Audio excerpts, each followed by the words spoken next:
আসসালামু আলাইকুম। আজকের এই ভিডিওটা অনেকদিন আগের শুট করা। সেদিন আমরা চলে গিয়েছিলাম উত্তরার পারফেক্ট লাউঞ্জে। এই রেস্টুরেন্টটা ওপেন হওয়ার এক সপ্তাহ পর আমরা সেটা ভিজিট করতে যাই, কিন্তু সেই দিন ঘটে যায় একটা অনাকাঙ্ক্ষিত ঘটনা। প্রথমত তাদের ইন্টেরিয়রটা অনেক বেশি সুন্দর ছিল, ফটো ক্লিক করার জন্য অনেক সুন্দর সুন্দর স্পেস ছিল। তাদের ডিনার বাফেটে 850 টাকায় 110-এরও বেশি আইটেম ছিল। আমি একটা একটা করে সবগুলো আইটেম দেখিয়ে দিচ্ছি, যেহেতু ভিডিওটা অনেকদিন আগে শুট করা তাই নামগুলো আমার ঠিক করে মনে নেই।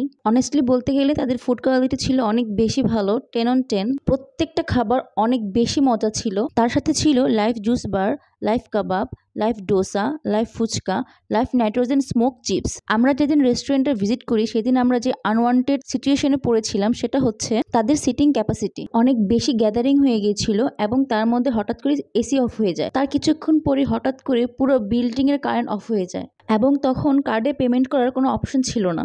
যেহেতু আমাদের সাথে আমাদের ছোট বাচ্চা ছিল তাই আমি আর আমার হাজব্যান্ড ফুল পেমেন্ট করে তাড়াতাড়ি সেখান থেকে বের হয়ে পড়ি। যাই হোক, তাদের খাবার কোয়ালিটি খুব ভালো লেগেছিল আমাদের। তাদের রিফিলের ব্যবস্থাটাও খুব ভালো ছিল। এখানকার বেশ কয়েকটা আইটেম আমি সেকেন্ডবার ট্রাই করেছি, যেমন স্প্রিং রোলটা অনেক বেশি মজা ছিল, মচমচে ছিল। স্যুপের মধ্যে ছিল চিকেন কর্ন স্যুপ এবং থাই স্যুপ। আমি চিকেন কর্ন স্যুপটা ট্রাই করিনি, আমি থাই স্যুপটাই ট্রাই করেছিলাম। স্প্রিং রোলের সাথে অনেক বেশি ভালো লেগেছিল। তাদের ডেজার্ট আইটেমগুলো অনেক বেশি মজা ছিল, প্রত্যেকটা কেক খেতে অনেক বেশি ভালো ছিল। এখানে আমি সবগুলো খাবার ট্রাই করছিলাম। বেবি সাথে নিয়ে গেলে যে কি হয় এটা আপনারা এখনই দেখতে পারবেন।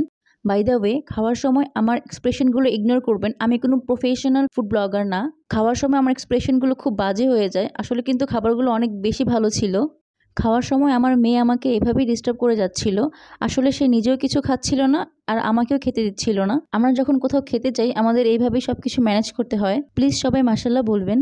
এই খাওয়া দাওয়ার পরই আমাদের সাথে সেই ঘটনাটা ঘটে, তাই আমরা আর কিছু ফিল্ম করতে পারিনি। ভিডিওটা ভালো লাগলে অবশ্যই লাইক, কমেন্ট অ্যান্ড শেয়ার করে দিবেন। আর প্লিজ আমার পেজটা ফলো দিয়ে দিন। সবাই ভালো থাকবেন, সুস্থ থাকবেন, আমাদের জন্য দোয়া করবেন। আল্লাহ হাফিজ। Thanks for watching.